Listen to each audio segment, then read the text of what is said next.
Hello and welcome to another exciting episode of The Aftermath. My name is Ian, and as always, I'm joined by my one and only host, Dylan. I bring a type of screonk energy that most other invading kaiju don't like. But is there specifically to the dinner table? But is there lightning? Which is now destroyed. They're too big. They couldn't fill my hands. Is there lightning involved though? There's a little bit. Only when certain fucking perfect three-headed golden bitch shows up. Yeah. So today we I was actually thinking about this as we were watching this movie. We watched another classic Godzilla film. Back on track. Right. And going down the list. Yeah. I was thinking about this. Do you remember what the first Godzilla movie was we watched for the podcast? For the podcast? And how long ago was that? Oh, I'm not expecting you to really give me the honest answer. I was just thinking about it as we're watching this.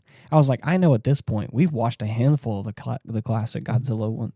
Uh-oh. It was Yeah, I saw the light bulb. it was Godzilla against Mechagodzilla. Yeah, you're probably right. That sounds about right.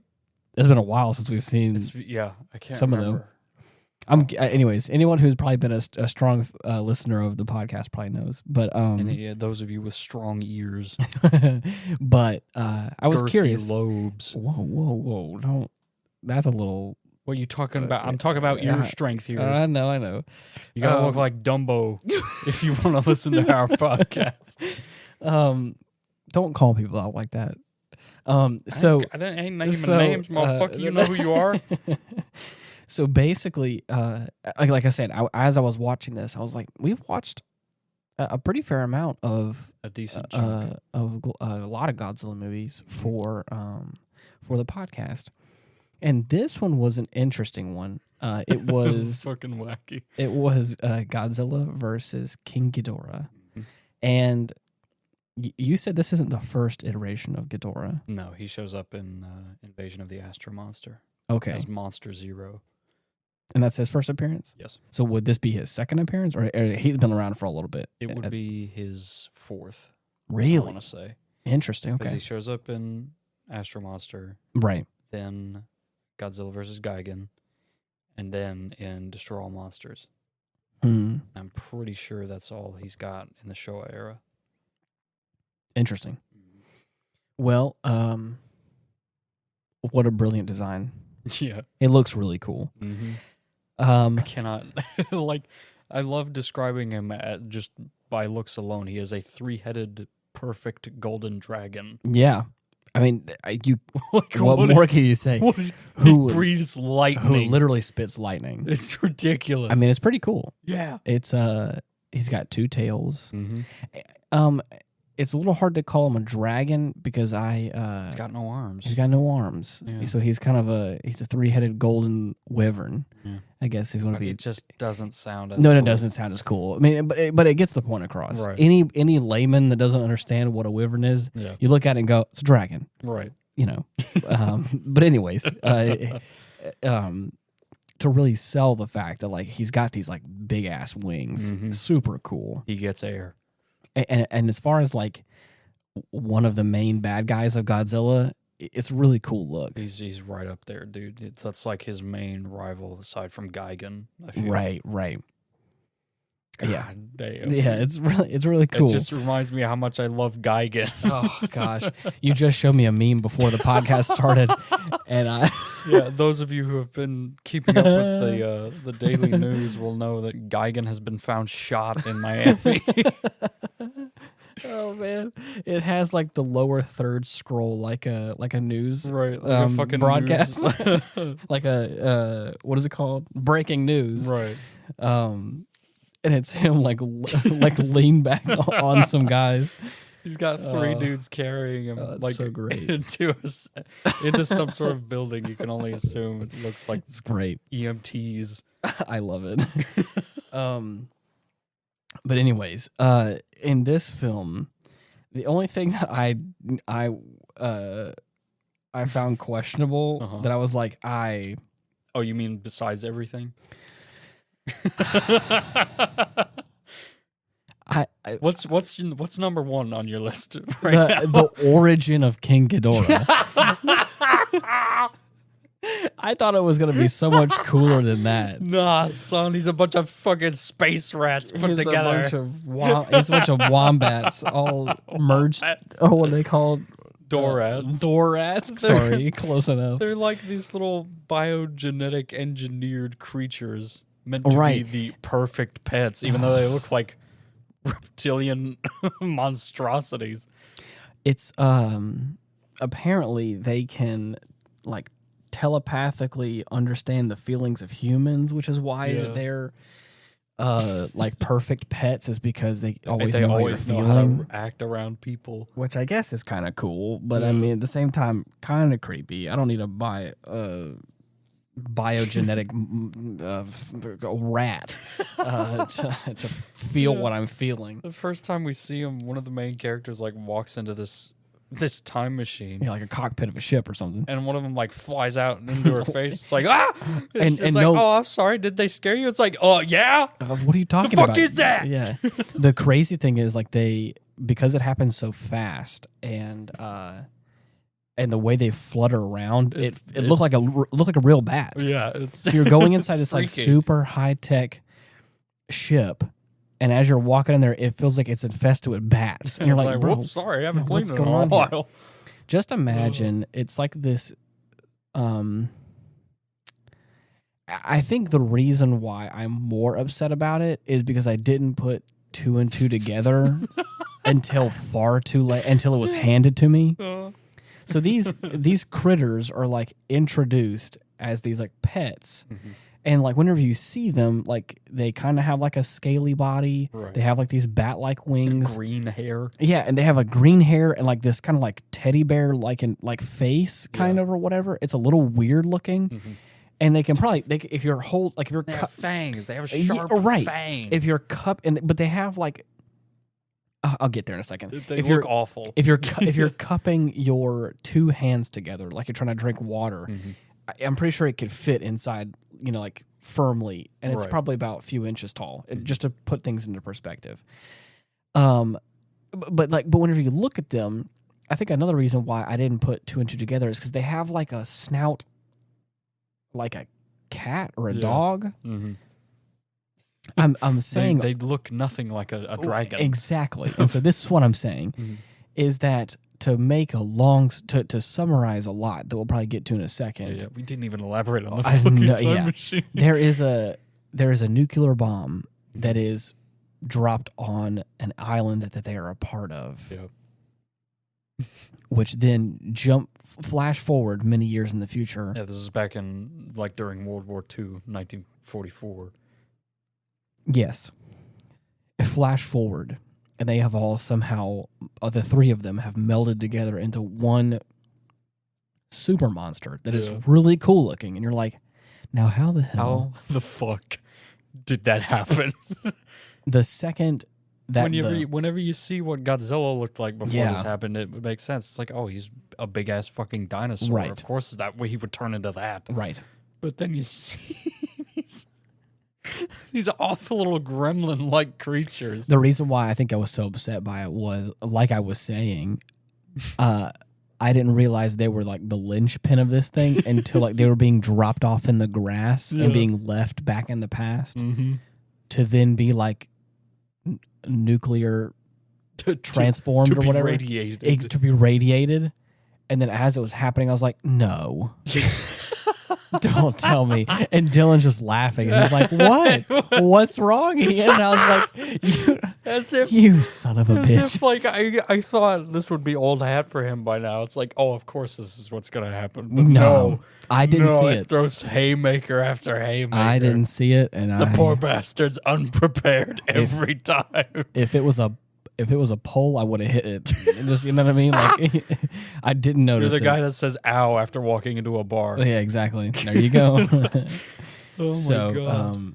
Anyways, to bring this all back around, to kind of summarize a little bit right off the top, the reason they got into the past is because there is a UFO that has mysteriously just appeared over the night sky in Japan. Right. And after they land, they take out like 2 helicopters. Yeah. And then they confront them on the ground. They immediately ask to see like the head of the Japanese government. The prime minister, yeah. Right. The best they get is the chief of security and the head physicist. All right. And they explain how in the 23rd century there is no Japan. Yeah. We're just gone. And they say it's because of Godzilla and his eventual destruction of the continent as a whole. Right. And may I say, this is one of the few Godzilla films where he's kind of portrayed as the bad guy, like in the last part of the film. Right. And that doesn't happen, at least it hasn't happened very often for the movies that I've seen. And so this was an interesting one. I've shown you more than a few that have him framed as like a hero, especially those in the Showa era. Oh, yeah. I kind of missed it. Like having Godzilla be a bad guy in this film, I was like, oh, man, I kind of want to root for my guy. But, yeah, of course. So fuck him up, dude. Yeah, right. I'm here for it. Yeah. Anyways, as you were saying. So they tell them about how Japan is just going to be destroyed. Right. Because of nuclear waste and Godzilla itself. Yeah. So they devise a scheme. Mm-hmm. A very generous offer to save their country. These future folk. Right. And their plan is to go back in time. Which already, may I say, that's already a red flag. I don't like time travel because it makes things very confusing. Right. And I don't think it was very well thought out in this not. film. Anyways, that's what you're saying? It almost never is. No. But yeah, they devise a scheme to go back in time to 1944 where many accounts say they witnessed a dinosaur. Right. Like who saved the men of Japan. An actual for real ass dinosaur. Right. That is alive on this island. Yes. Now, of course, they assume, or they know, it seems like they just assumed. Right, feels like it. That this dinosaur is what would eventually become Godzilla after having the bomb dropped on him. Right. And after he utterly decimates a regiment of American troops on this island, he takes a few rounds from a battleship and is down for the count. Yeah. So, like, okay, now that he is immobile, it will be much easier to teleport him into the Bering Sea, where he will certainly do no harm. Oh, yeah, okay. And they do that, to be fair. Right. But that's when they also leave the 3 Dorats there to take his place. The 3 dork rats. Dork rats. So they go back to the future and are like, oh, man. They go back to the present. Right. Excuse technically. me. The present. Right. They get back and they're like, oh, man, I can't wait to see a Godzilla-free Japan. Yeah. And then they're like, hey, King Ghidorah's back and he's about to destroy Shinjuku. And I'm like, what the fuck is King Ghidorah now? Right. What is this? Exactly. So, and like I said, like the way that they phrase some of the time travel stuff is like they're coming. It's like they're teleporting back into like the same timeline, right? With just a little bit altered things, and then they talk about it as though like, oh hey, look, hey, you're back, right? Instead of like, what, where are you? Yeah, who are you? Yeah, who are you? What's happening here?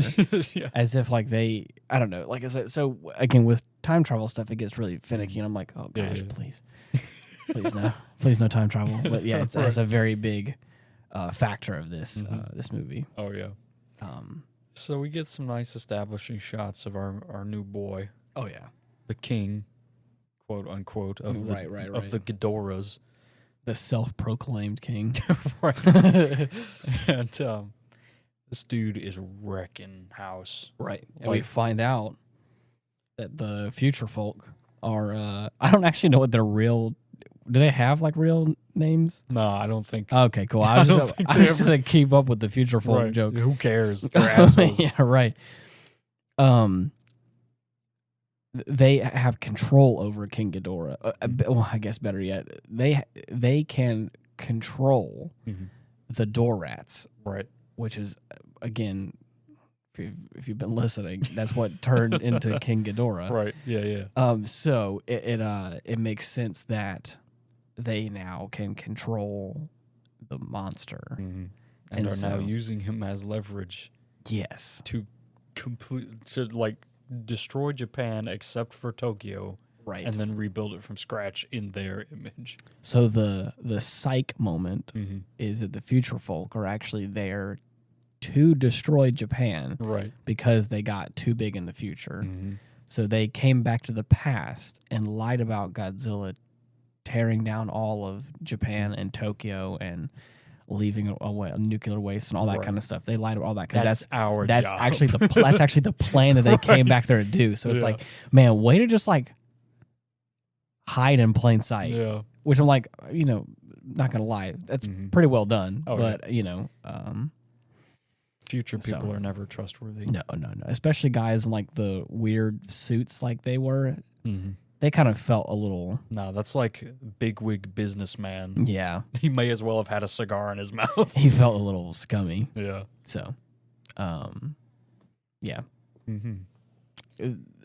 I think it was also kind of weird because was this one of the ones that you have that specifically didn't come with a Japanese translation, like a Japanese version? I got the Millennium Collect or just the I don't even remember what it's called. But it was the Total Destruction.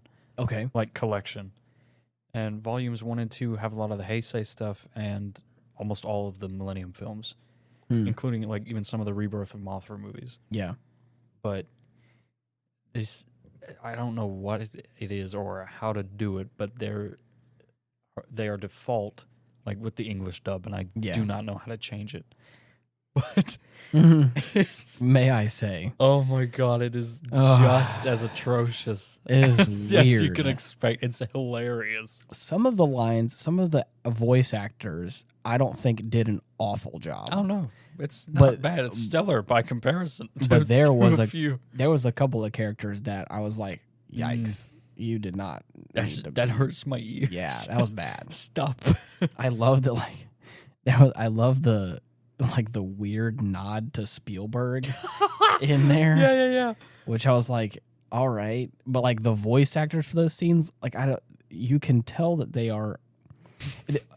This is whenever they're back in the past, and it is the American soldiers speaking English, right, in a Japanese movie. So it's very stilted. But they don't use. But see, that's what I'm saying is they don't use the original audio because I don't think they probably have the original audio. Maybe they don't use the original audio from the actors on the set. Yeah. So it feels like the voice matches up. It is then. It feels like English has been dubbed over with English because it is. Yeah. So they have either the same voice actor or actors or whatever, or they have different people that are trying to match what they're saying and their cadence, but it sounds like they're guessing, like they don't know the cadence. Right. Like I would feel like if you heard me say this, like you could say, "Oh, I will talk like this," but that doesn't happen, and it's like, did you just not know? Like, this should be a normal conversation. Right. I feel like you speak English, obviously. Right. You're watching that man speak English. Yeah. So you should be able to kind of. Why does it feel like you're trying to? Why does it feel like you don't understand English perfectly? Right. So, anyways, it just comes across as a little weird because like their lips are moving, but you can tell like the sound you're hearing is not what they're feel. And it's like, what? It's weird. Yeah, and the emotion doesn't quite translate the same way. My favorite line in this whole film is "Take that, you dinosaur!" Oh God. This is from a guy who is witnessing them bombard an ancient reptile, and all he can come up with is "Take that, you dinosaur!" Like there's in that same scene that he's talking about, like the captain of the ship looks away from a pair of like military grade binoculars. He looks at him and goes, and I'm telling you, this is how I would say it. Is he looked back and go, "Ha, got him!" Right. But he goes. He looks at me and goes, "Got him!" Yeah. And then of course, and then the guy over the shoulder goes, "Take that, you dinosaur!" And it's just like, it's ah, fucking it's like, what? Like, I don't understand how it just feels so. What's the word I'm looking for? Butchered. Synthetic. It feels so synthetic. Right. It doesn't feel genuine at all. And I was like, so anyways, there's a couple of lines that are like that are delivered in such a way that you're like, that's a little weird. Oh, I love it. Yeah. So anyways, that's just because of the version that we watched. Normally we watch these in the Japanese language. Right. It is then subbed over. But not tonight. And I was like, I knew this. We simply had no choice. But right. I think Oh yeah, I don't think it came out better. I don't think it really took anything away from the movie. Nah, except in fact, it may have made it better in some cases. Except for the military guys, that definitely probably worsened the whole vibe. No, they're the best. Their credibility, I think, went part. way down. Oh man. So yeah. Anyways, I had a lot of fun with this film. Mm-hmm. It's hard not to. It's hard not to have fun with a Godzilla film. Yeah. Unless it's a bad one. Well, and I don't... being a relative term. I was going to say, are there any bad ones? Yeah, I know one. No, there aren't, except for one. even one that I would consider to be like not the greatest is still great because of what it is. And that's Final Wars. But that's just... Yes. That is the correct answer. That is hard to say. This is a great quote unquote movie, but when you watch it and you know what you're watching, you're like, you know what? I love this for what this is. This is great. This is amazing. This is great. And again, if you're just willing to just buckle up and just have I need to stop talking about Final Wars because we still haven't done an episode. We haven't done it. We still gotta get Ethan off. I feel like every time we talk about Godzilla, I always find a way to just splurge on freaking Final Wars. It's so good. Exactly. Anyways, stay tuned for that one. Yes. But anyways, like I said initially, the first time we see King Ghidorah, it's like, man, this is really cool. They did a really good job with the suit and everything. I even like the suit design for Godzilla in this one. Oh yeah, they made him like really expressive. Looks as well. Fucking mean. Super cool. Yes. This is one I could be wrong, or I may not have been paying attention. This is the first time where I saw Godzilla like blink and really show emotion in the eyes whenever he's like doing certain things. Like I said, they may have other suits, and I could be wrong, that had like a way to blink.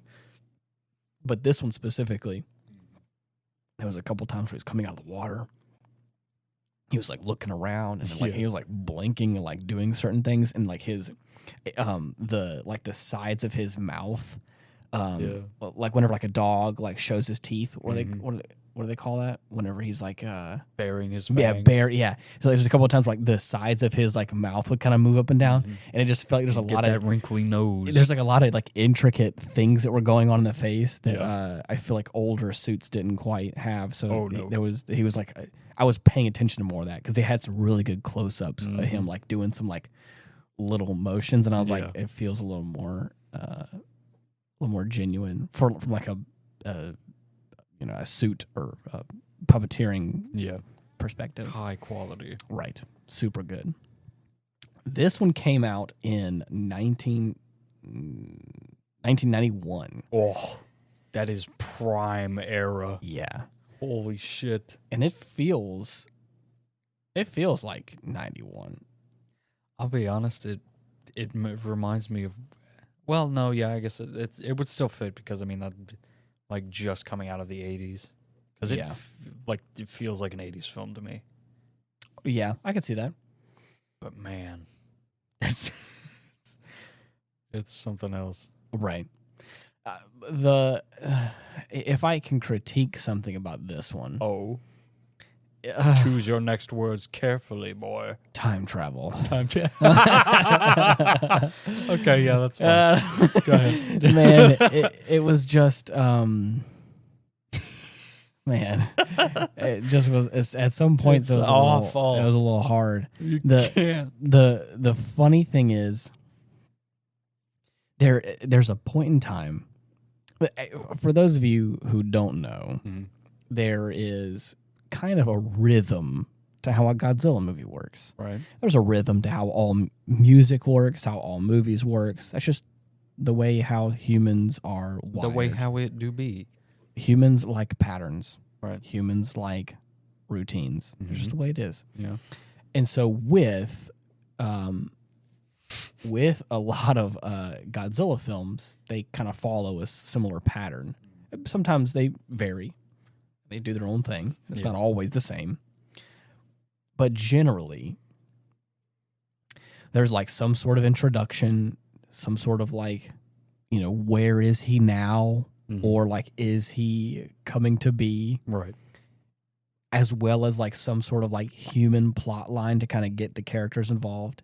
Act 2 is kind of like this, he's coming, or something is, some other monster is invading and doing stuff. As therefore attracted Godzilla. Exactly. Right. And then of course we need to either like stop this thing or summon Godzilla in some capacity. And then usually like there's, or you know what I mean? Like there's a way to be like, help, we need you. To begin the seance. Summon Godzilla. Skryonk. Everyone just needs to stand just in Tokyo and just be like, it's awfully quiet around here. Every time they have to like summon Godzilla, they sacrifice a prime minister. I mean, hey, that's they see that as an equivalent exchange, and that's enough to get him going. Well, so basically, that's kind of how that like second act works. Like I said, it varies, it changes, and obviously there's like an expansion upon like the human characters and obviously other factions and things going on. And then there's like that culmination third act, this like apex, right? This conclusion where either plans are coming to a close or people are fighting or duking it out. There's always like this cool fight sequence, and the fight sequence kind of like gets drawn out, or the secret weapon gets used or whatever. And then of course, a lot of times like, buildings get destroyed in the process. Right. And then there's some sort of like, closure, some sort of like wrapping up, and then the farewell to the big man himself. Right. This movie, I feel like had like a fake out ending. I thought the movie was about to be like over, and then it was like psych. That was just the first ending. There were so many fake outs in this movie. Two of which perpetrated by Godzilla himself. Right. So the one that I'm talking about, that's kind of a critique, but it's not bad. It just is different, and it played a lot. Just a little thingy you noticed. So, as we've spoken about with this film, time travel is a very pivotal.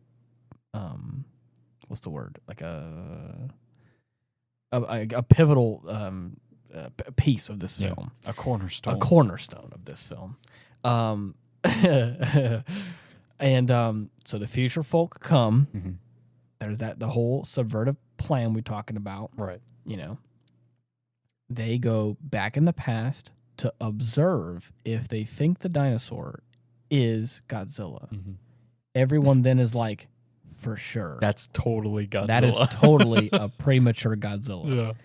They then like flash forward 10 years to like when the bombs are going to get dropped. Right. Move the body, plant the gizmo, the door rats. The door rats. Dork rats. The dork rats. The wombats. I don't know why I'm liking the term wombat for these guys. The drop bears. The wildcats, if you will. So anyways, they drop them off, and then they flash forward to the present. Yeah. And then they're like, "Holy shit! There's no Godzilla," and King Ghidorah is now rampaging on the town, and the whole plan gets figured out. I love that his first question is, "What the hell is a King Ghidorah?" For a good reason, because at that point he's like, "We got rid of Godzilla. Everything should be peachy keen. Should be fine. We should be a utopia right now." You had a on land walking dinosaur creature that could maybe spit atomic breath. Yeah. Now we have a golden 3-headed, 2-tailed flying dragon that spits lightning. Yeah. I'm sorry, what? It is worse now. I'm sorry. exponentially Give worse. me the Godzilla again. Let's just give King Ghidorah the benefit of the doubt and say one of his heads is even, let's just say even a fraction of the power of Godzilla. That's still times 3. Yeah, and he can fly. And he can fly. He can cover so much more ground. Exactly. Nothing impedes him. He can just should have fly come around. back, and there would have been nothing. Exactly. There would be nothing left. So I don't blame the guy for being, I'm sorry, what? Excuse me? You mean to tell me we came back and made it worse? How? Yeah. It's amazing. I risked my life. The hardest fumble you could ever I risked do. my life through a World War II battle and did a pretty crazy thing with some coworkers of mine. And a funky little android. Just to make it worse. Yeah. Great. Thanks. So anyways, with all that being said, they then find out that, like many things in this universe, some things are just inevitable, and Godzilla is one of them. Right. Godzilla is They inevitable. teleported his soon-to-be dead body Yes. into I'm not even Yeah. just Can't make it up. into the Bering Sea, Yes. and he somehow survived Yeah. Right. and absorbed enough radiation Right. to just become Godzilla. There was again. apparently a nuclear ship of some kind that that sank. That's another thing. right. They come up with the idea to fight King Ghidorah with Godzilla by pumping enough radioactive shit into the corpse Right. to just hopefully bullshit a Godzilla into existence. Just do a little defibrillator and wake him up. And it's that's the best fucking part is that it just happens anyway. That's what I'm saying. They send this nuclear equipped sub Right. that they've just been having for safekeeping. Right. And they're on their way to launch some shit into the body. Yeah. And they see He's Godzilla just already there. walking around on the ocean floor, He's like, oh yeah, I'm yucking here. it up, and it's like, oh shit, is that a fucking buffet tray I see? Yeah. It's great. A nuclear charcuterie board. Yes. So that's what I was saying. Yeah. Is that he was teleported by happenstance into some old ships and became a minor version of Godzilla to begin with. But unbeknownst to them, they're like, we have to try our best to send nukes there to wake him up. And like Dylan had just said, the whole sub gets gobbled up, crew and all. And Your nuclear missiles, sir. yeah, and he's bigger than ever. Yes, bigger than he was before. I love that he busts out, and the first thing I said was, "I'm so back." Right. I'm so We back. are so fucking back. We are so back. He looks incredibly upset. Yes, he looks mad.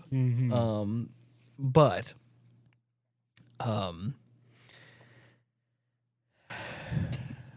like a great storm, he makes landfall. this is what I'm talking about. I was recounting the story up until this part because this feels like, okay, we're getting to some culmination point like we do in every Godzilla film. Right. Godzilla's here. And he's ready to kick some he's ass. ready to kill King Ghidorah, which is the whole plan. Because again, I'm from the mindset that we're supposed to be rooting for Godzilla. Yeah. So is everyone else. Yeah, exactly. So he starts, they start fighting. It's a great fight sequence. Really cool. Oh yeah. Great stuff.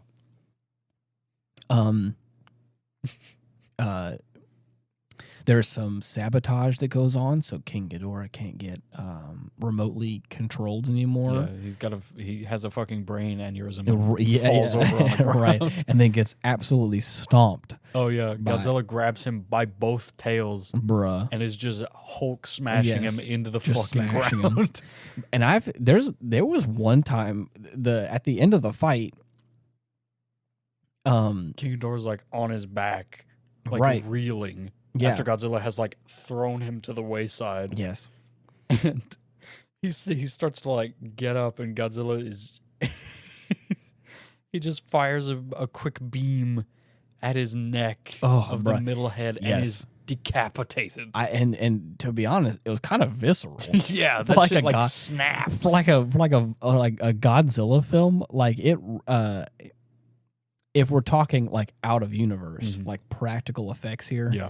It looks like they put some sort of explosive, because like King Ghidorah has like these long, kind of snake-like necks, and like imagine it going halfway up, like they put some sort of explosive in it to just like to have it blow up from the inside, and it kind of like really break away and kind of give that effect of like implosion, meat blowing up in a way, and I guess the inside of it is kind of like a weird like red color or whatever. So like he zaps that atomic breath of the neck, and like, and the thing is like the neck, like, yo, that's fucking off, gore. and it's like, holy shit, dude. And so King Ghidorah like turns around and like flying away. He's like, fuck out of here, shit, dude, I'm getting out. Steve and Ted are like, oh my god, Bill's gone. I can't do this anymore. Godzilla zaps one of his wings, and of course he goes flying into the sea. Plummets. And from then on, he's done. And at this point, it feels like the ending of the film. Like, all right, the other monster's gone. Right. He's not going back in the ocean. Yeah, Godzilla's he's heading towards the city. Right. He's just killing shit now. What are you going to do now? Why? Why, my friend? Right. So basically... Like, bitch, I ain't your friend. Right. I'm here to fuck shit up. So they end up finding that Godzilla's not done. Nah. He's got more. He's got more in him. He's got a full sub's worth of nuclear energy. And he's got to get it out. So much freaking caffeine in his system. He's ready to go. Godzilla on that uranium high now. Godzilla just took so much pre-workout. He's just roiding out. He's not done with his reps yet. Nah, dude. He's like, I still gotta go, dude. I still got more shit to destroy. So anyways, this is where I feel like it gets a little weak. Oh yeah, like oh come on, it gets weak because of the delivery of the next thing to do. Like it would be one thing if he was like, it would be one thing if like he was destroying the city and they're all like, we got to get something else. We got to find out something to divert his attention or whatever. But they're like, nah, we gotta get that monster not even, just fucking bodied. It's not even them. It's like the future folk girl. Yeah, Emmy. And who's like kind of sympathizing for the people of the present. Right. So she's there and she's like, we have to go back into the past to get, or no. To the future. To go back into the future. Right. Into the far future. Because they have the technology. Yes. We have to get King Ghidorah and bring him back here to us now. And they're like, yes. And I'm like, wait. Excuse me? Why? Why is that we just killed him. Why is that the first option? And why are we all just on board with it? It's the biggest backpedal I know. And that's what I'm saying. It's like at that point, I'm not saying that like the actions that then took place in the future weren't good. Right. When we'll get to that in a second. Yeah. But it was just like it was the delivery. It was just we just watched immediate. We just watched him die and fall into the sea. And then the next scene they're like, we have to now go into the future to collect up King Ghidorah because we have to destroy Godzilla and we can't do it right now. Yeah. And it's like, but then why did we allow Godzilla to kill him in the first place? Yeah. Well, I mean, we just thought he would be cool. Like he wasn't gonna blow us up or anything. But he did. He is. Like that's not been his full-time job. Right. Since he existed. Right. So, needless to say, she goes into the future, gets the remains, which apparently 200 years later are still sort of there's a heartbeat. Alive. There's a fucking heartbeat. How? I don't know. Under God knows how many. Who knows? Oh, jeez. That sounds like torture. That is. You're just alive. But you can't die. So, was King Ghidorah just going to be eternally conscious? Just yucking it up on the seafloor? With just the severed head of his buddy just there? Probably. That's like, dude, what? Yeah.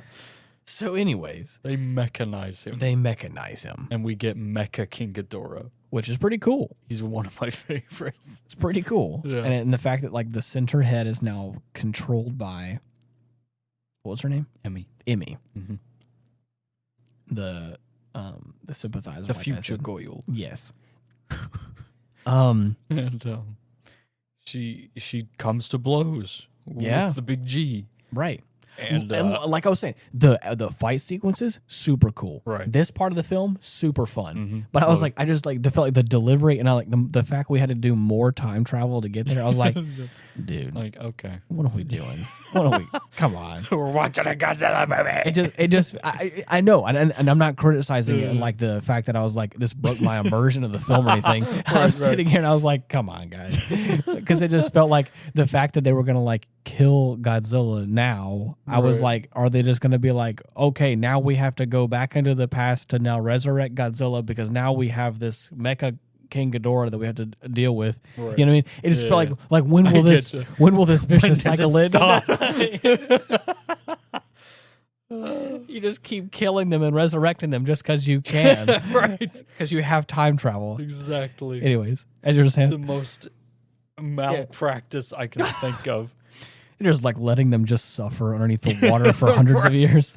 Just sitting there. Jesus This Christ. this purgatory. I get that they're walking natural disasters, but they're fucking animals too, dude. Some capacity. There's got to be some worry, sort I'll of get- restraint here. I'll get PETA involved. Oh, no, they'll fucking kill him. Arms and it's just Over stock footage of him like destroying a fucking city. it's just Godzilla crying out to the heavens. Right. So, anyways, Ugh. yeah. So the she's like controlling this like this middle head, and they're going at it and stuff. Right. She gets knocked down a couple good times, knocked out at one point. Yeah. And then whenever she comes to, E11, the android, Yes. who has now been incorporated into the AI system Yeah. in the cockpit, is like, use the Godzilla grip. And I'm like, the fucking what? What? And it's got like a built-in... Why didn't you use that to begin with? Right. Right. It's like a Pokemon. You got to Oh, weaken right, it right. first I and then see, I capture see. it. You can't use your ult at the beginning. Right. So she activates this restraint system that like shoots out 4 different like Right. tendrils At all of his extremities. that works as a sort of like taser system as well. Yeah. And then the fucking machine head, the big ass grip that comes out of the abdomen. Oh, man. Like It's just like a big claw it's machine. just a big claw. He's a stuffed toy in a machine. Yeah, It's grabs just- around his waist and just like shocks him all good. He's like holding on to it like, damn. Right. So then she starts lifting off. And I don't know what her plan was other than to just like drop him in the ocean maybe. You know what? That is Patrick level idea. What all? Like, let's just take him and Yeah. put him somewhere else. Yeah. I mean, to be honest, it's just the logic of this entire film is like, just pick him up and put him in the ocean. Right. Put him in the timeout corner. Right. As if putting Godzilla in the ocean has done nothing but like good things for him. He's just going to be chilling out there. Right. I mean, probably not bad, but at the same time, it's like, You think the mechanical corpse of something he killed already is going to keep him down? Nah. I will have to say, Mm-hmm. I feel like I've done this character a disservice, and I want to make up for it right now. Oh. My favorite character in this entire film was M11. Yes, dude. He's There the was- greatest. There was this android character in the film from the Future Folk, and the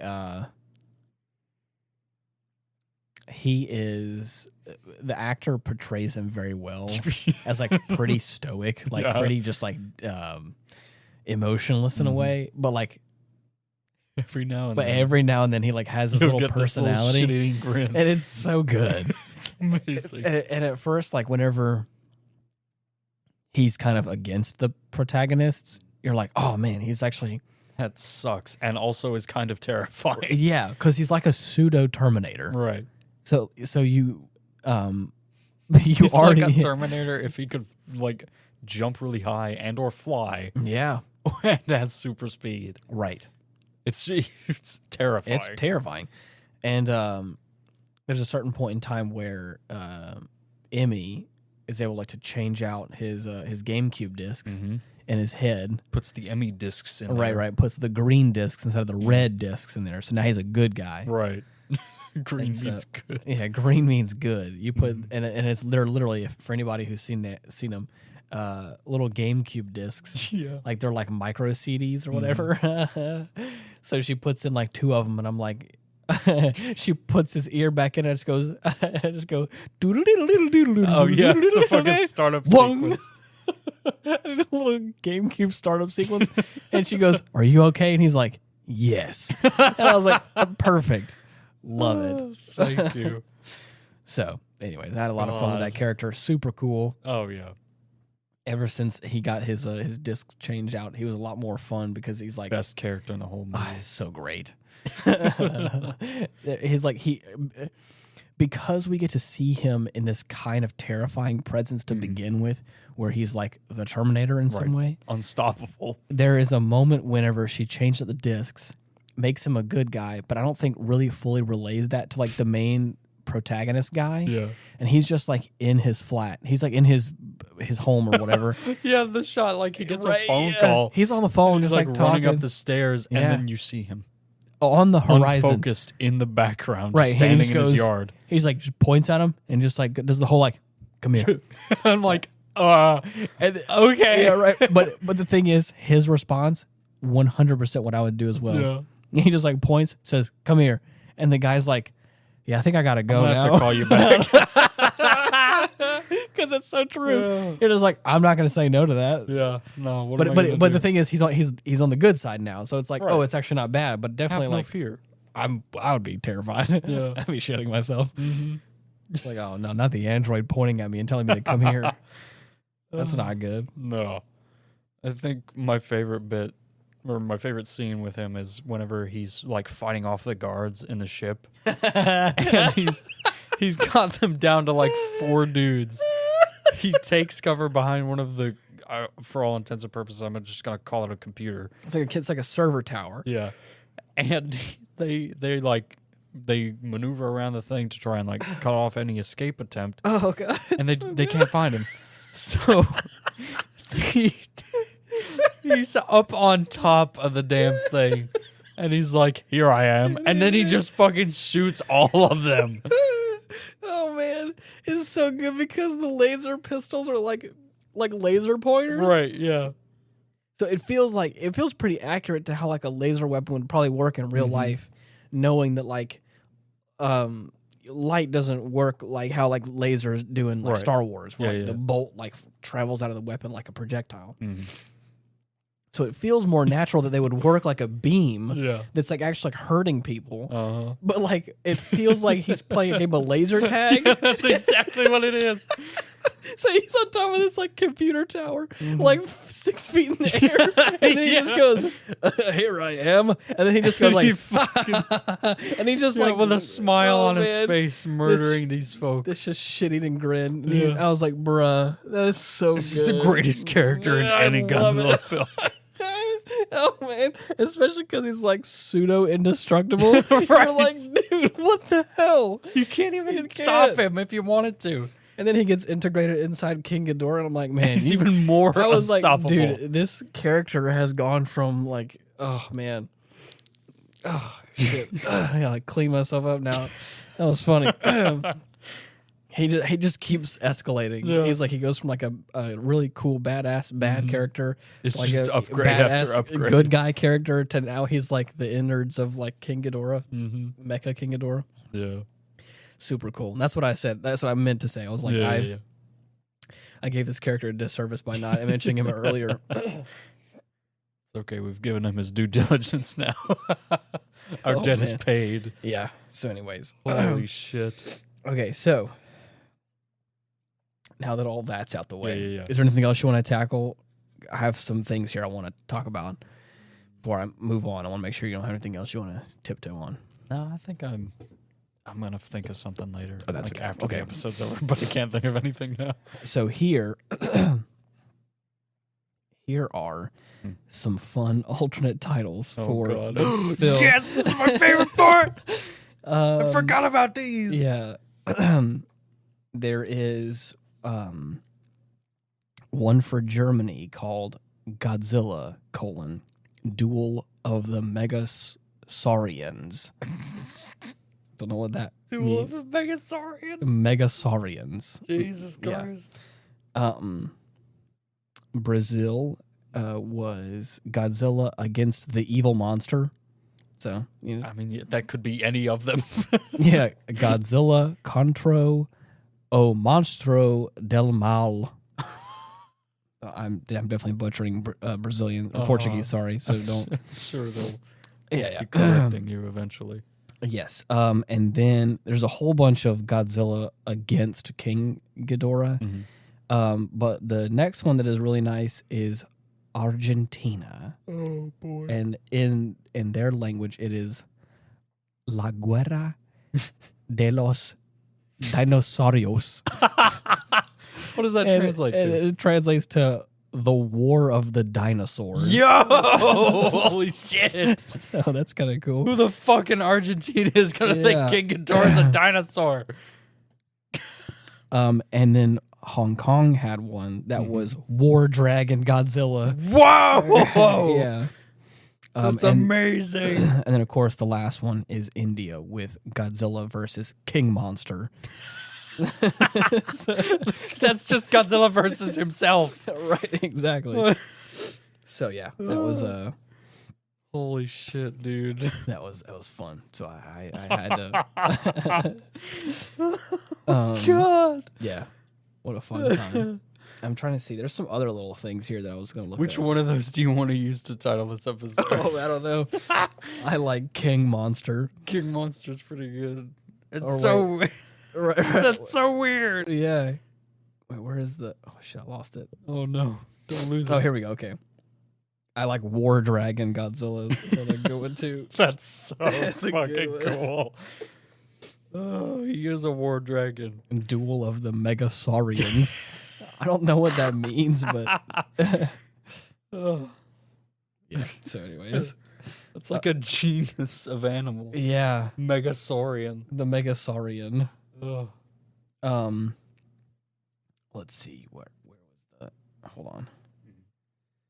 All right, finding your place. Oh. This is the first movie in the Heisei series to feature a monster from the Showa series other than Godzilla. Hey, that's right.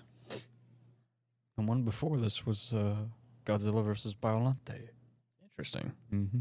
Which is one of my favorite monsters. I've been wanting to figure that thing for God knows how long. Wow. A Godzilla 1964 toy can be seen on Kenichiro Tarasawa's desk in multiple scenes. Yeah.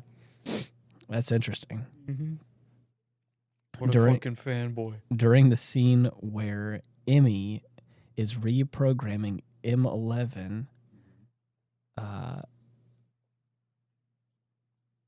Mechanai Kong is visible. Mechanicong? Mechanicong is visible among a group of robot toys in the corner behind no them, way. while a model of an Chilean UFO rests on the table behind M1. Dude. M11 head. That's awesome. Interesting.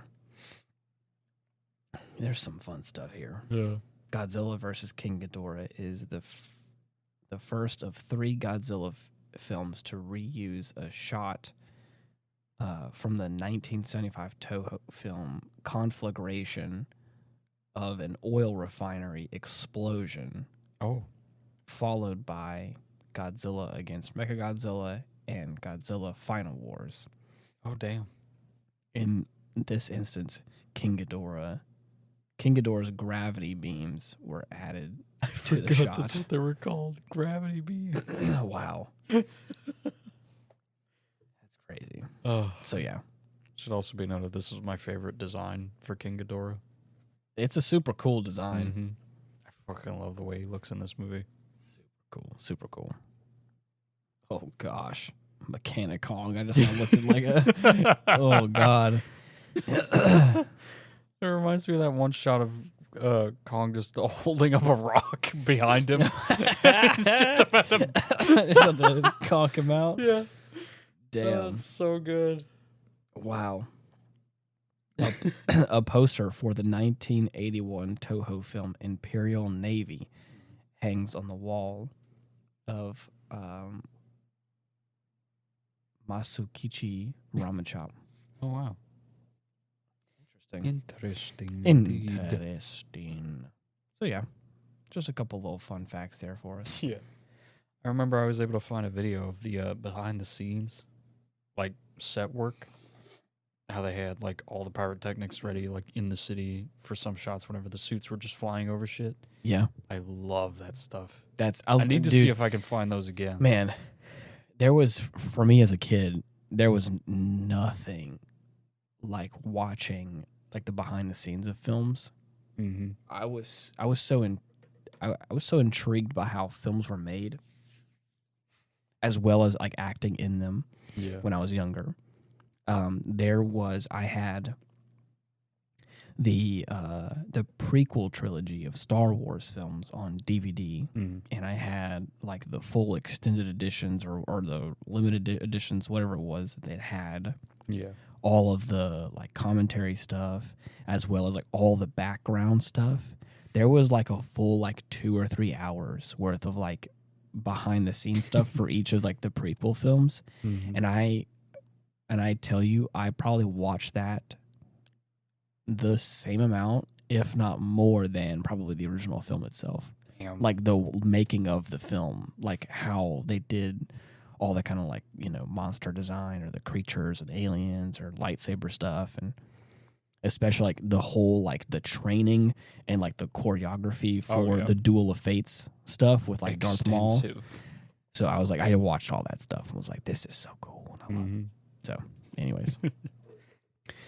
But yeah, is there anything else you want to add to this this beautiful episode of Godzilla versus King Ghidorah?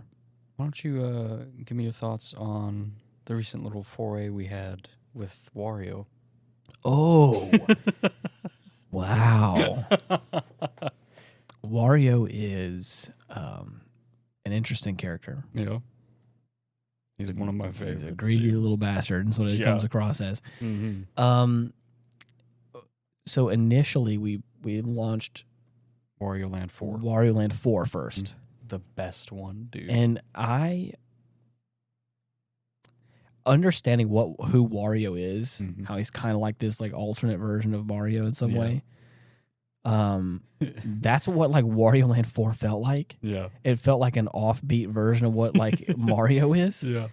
In its own interesting way. A lot more aggressive. But like it was really fun. Oh yeah. Like I played 1 or 2 levels of it and I was gonna like let you play as well because obviously I know you're probably better than I was. Yeah, dude. And so like I remember I beat that game for the first time while I was at a wedding reception. Really? When I was younger, yeah. Wow. It was nuts. Yeah, so I remember we ended up playing a few matches of that, and I like the kind of the rotation of it. Feels the same but new. It's kind of a chunky game too. There's a lot of levels in that. Yeah, I see that. It seemed like it. And then shortly after that, we launched. Is WarioWare, the first one Incorporated? Yes. Oh man, I am bad. Oh come on! I know. Now it is because like I really haven't done any kind of games or anything like that. It's like this hand-eye coordination, kind of rhythmic based, very like speed on your toes kind of thing. Oh yeah. So and I've also never played this game before ever, so I don't know any of like I have no understanding of the games. So like he hands me the controller, is like, I'm like, here you go. And I'm like, and so I like no lie, We're on the first level, and I want to say like the first out of the first 4 games that got thrown at me, I failed 3 of them, and I was like, "Bruh, what is going on?" Yeah. And then of course, like Dylan over here, who has like played the game at least at some point in his life, understands a little bit about I guess a little bit of some of the gimmicks or whatever. So he's like, showing me up, and I'm like, bruh, Come on. I'm like, dude, Not on purpose. No, I'm not. I'm just saying, it's like, it just goes to show, like, I have no idea what I'm doing. And like, even though you probably aren't like a master at it, you at least have like some kind of working knowledge of it, or have done it before. I seen it. You've been around the block before with this game. So like I said, I hop into it, and I'm like, I got this. Here we go. I'm confident, and I just Not like one fail, to shy away fail, from a challenge. fail. And I'm like, damn, guys, give me a break.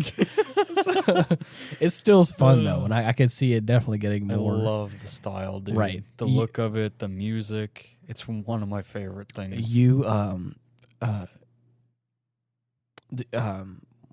What was how you phrased it? You specifically said this game would be really fun as a party game. Oh yeah, because of the fact of how it's kind of structured, how there's like it's a, at least how Dylan puts it is like it's micro games, so it's like a bunch of like little mini games inside inside this one game. You're supposed to complete each of them in quick succession. Yeah, well, like within 6 to 5 seconds. Limit. You've got limited tries to get through the level.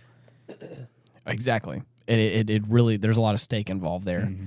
And again, like I said, for me, especially, it was like, I got this. And I was like, I don't got this. I don't know. I'm failing it. But you can but the fun thing too is that you can just retry it. It's not there's no like hard penalty, at least not from right now. Right. So it feels a little forgiving in that regard. Mm-hmm. The challenges themselves aren't forgiving.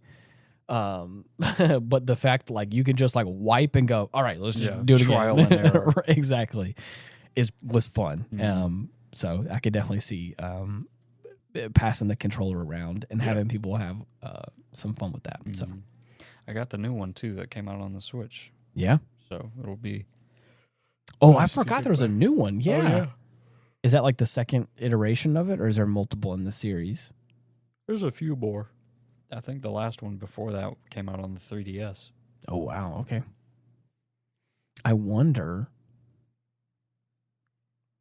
I was wondering if like you could play like certain GameCube games on the Switch.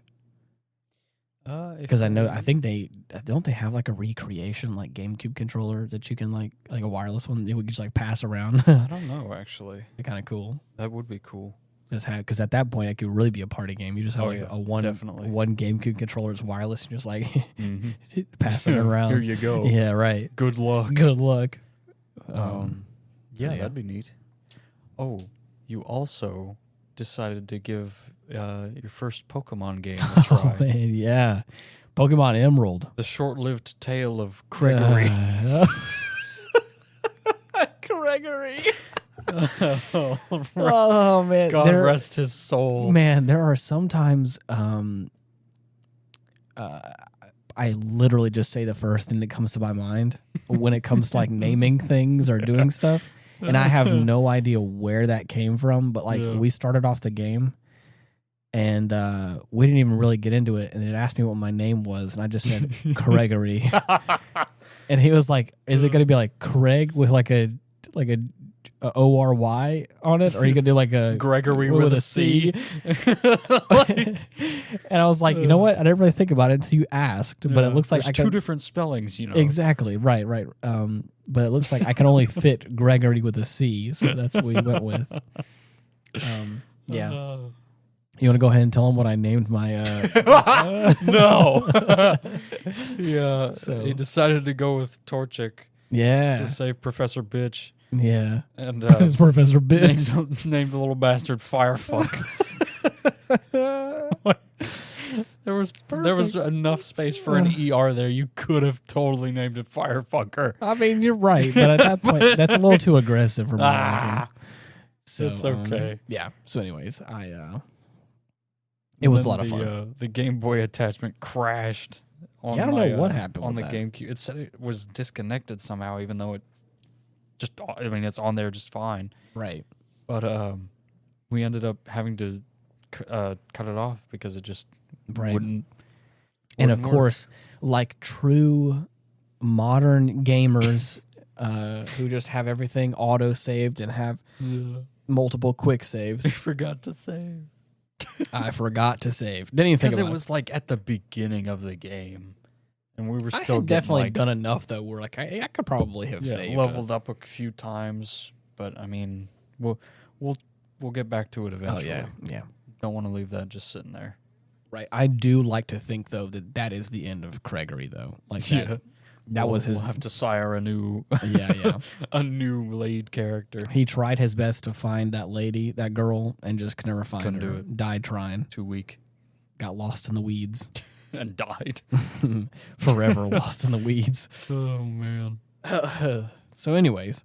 In the tall grass with no repels. Exactly. This man goes to suffer.